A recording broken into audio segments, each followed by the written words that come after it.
Hello, and welcome to Founder Freedom, From Hustler to CEO, the podcast built for e-commerce entrepreneurs who are ready to work less, earn more, and scale smarter. We explore the stories of visionary entrepreneurs, inventors, and change makers who are reshaping industries with innovation and passion. Today's guest is Billie Asmus, the visionary behind Repaint Studios, a company revolutionizing the way that painters and DIYers store and reuse their paint materials. Billie's frustration with waste and efficiency in the painting process led her to develop the Repaint Tray, a reusable, eco-friendly silicone paint tray liner and lid designed to cut down on waste, save time, and make painting more convenient. In this episode, we'll explore the journey from small business owner to product inventor, how Repaint Studios made its way onto the shelves of Lowe's and Home Depot, challenges of launching a new product in the home improvement space, the future of sustainable painting supplies, and what's next for Repaint Studios.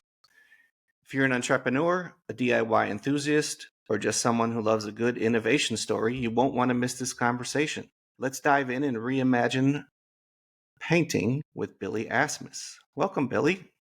Thanks for having me. Sure.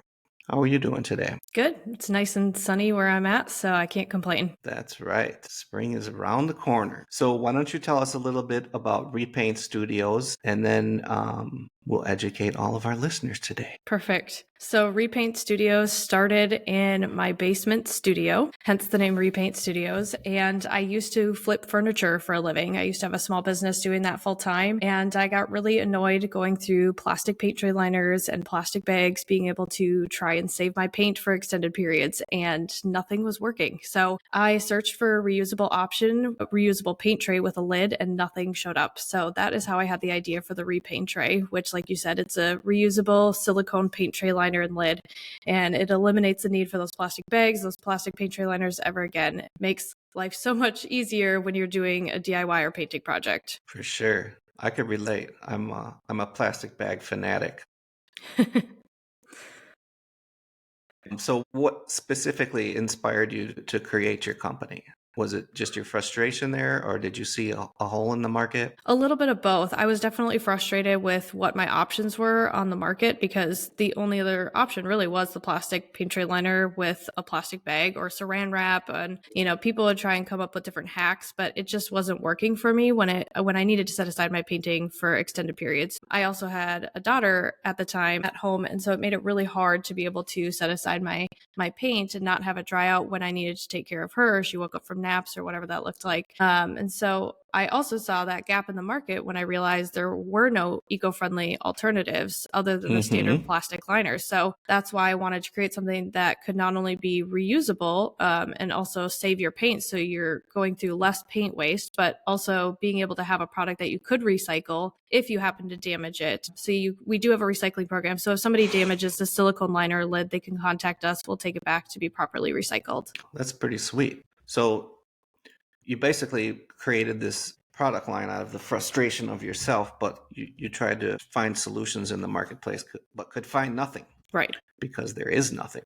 A lot of tin cans and pound-on lids, right? Right. For sure. So how does your company solve the problem better than maybe some other competitors that might be coming to the market? Well, our competitors are the plastic paint tray liners and the plastic bags. So we are pretty much the only solution as of today for having a reusable option when it comes to the DIY market. We have looked into entering the commercial space as well, because we have a lot of contractors that would like a reusable option, especially something with a lid. But that's something that we're going to be exploring in the future with a larger paint tray size. Nice. Well, that's pretty cool to be the one and only. So when people are looking at your product, maybe on the shelves, what do you think is the biggest misconception that people might have about your product? I think one of the misconceptions would potentially be that our price point is a bit higher than what you would see for a standard plastic liner. Our trays retail for $39, which for some people could seem a little bit steep, but it's also keeping in mind that it is a reusable tray. You could buy one paint tray and use it for the rest of your life,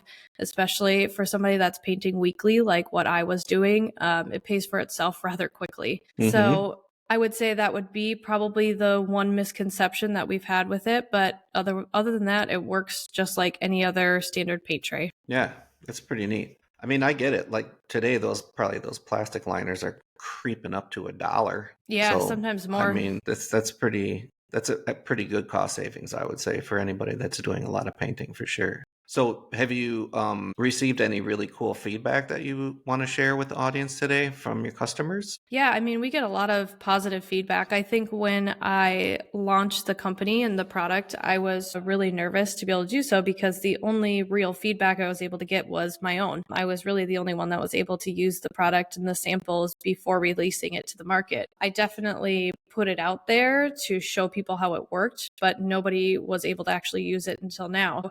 After having it out on the market, we've gotten fantastic feedback across the board, amazing reviews from people. There's always that one or two sour person that's upset about something.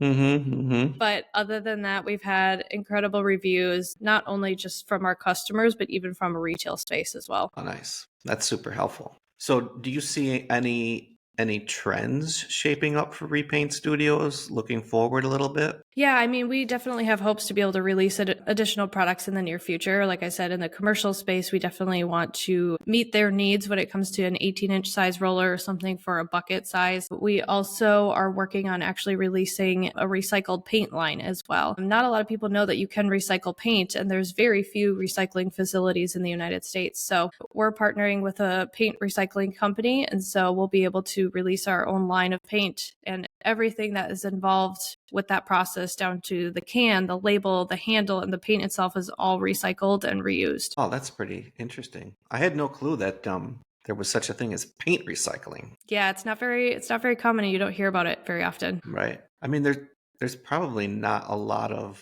paint manufacturers out there, really. A couple, two, three, maybe. Yeah, there's Right? not a lot. This one's based in the United States, so that's also really great. This is also partnering with another US based company. For sure. For sure. So, do you have any advice for other business owners that are trying to get ahead of the curve while they're building their own businesses? Yeah, if you're looking to build a business, especially in the product industry, something I always encourage people to do before they pour in the time and the energy and the money is talk to people. I spent an entire year just conducting interviews with other DIYers, other painters, other entrepreneurs, just to understand, is this a want? Is this a need? Is this also a frustration that other people are facing? What would people pay for something like this? Is the environment really a factor when it comes to this industry? All those types of things, because the more answers you can get to a lot of those questions, it's going to save you so much time, money, and headache, pursuing something that may never actually work on the market. I've seen a lot of entrepreneurs that come up with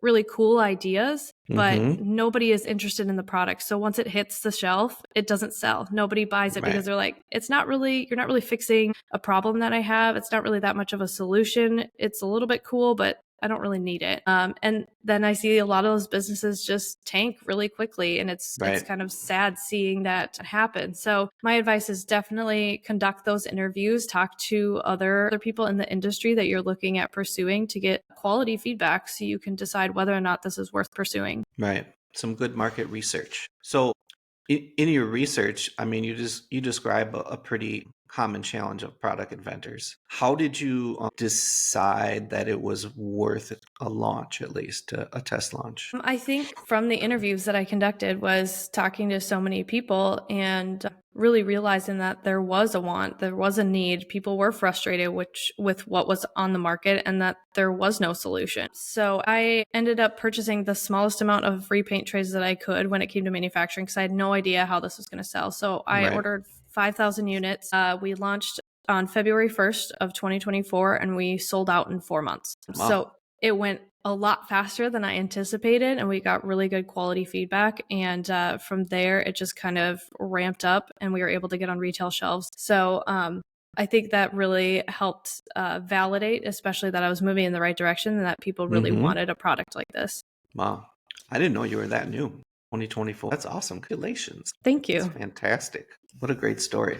So I know you've talked about this a little bit before, but in terms of what's next for your company beyond the product line, is there any kind of bigger pictures that you're looking at after the paint product line, the recycled paint? I mean, it's definitely just working on growing the company and expanding. We're talking to a few investors right now to really kind of ramp up that scaling of the company and Mm-hmm. the growth of the company. So, for sure, the next few things is expanding our product line and also getting that paint line going so we can reach a wider audience. Cool. Sounds super smart. So, the best way for listeners to get in touch with your brand Repaint Studio products? Yeah, if you want to check out our website, that's repaintstudios.com.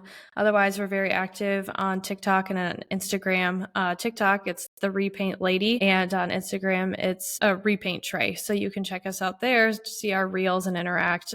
We definitely would appreciate the follow. Sounds good. Thanks for that. Well, that's it for today's episode with Billie Asmus, the creative force behind Repaint Studios. From tackling waste in the painting process to landing shelf space in major retailers, Billie's story is a masterclass of turning frustration into innovation. If you're ready to paint smarter, not harder, check out Repaint Studios and follow their journey toward a more sustainable, DIY-friendly future. Thanks for listening to Founder Freedom. Until next time, keep building, dreaming, and keep creating change.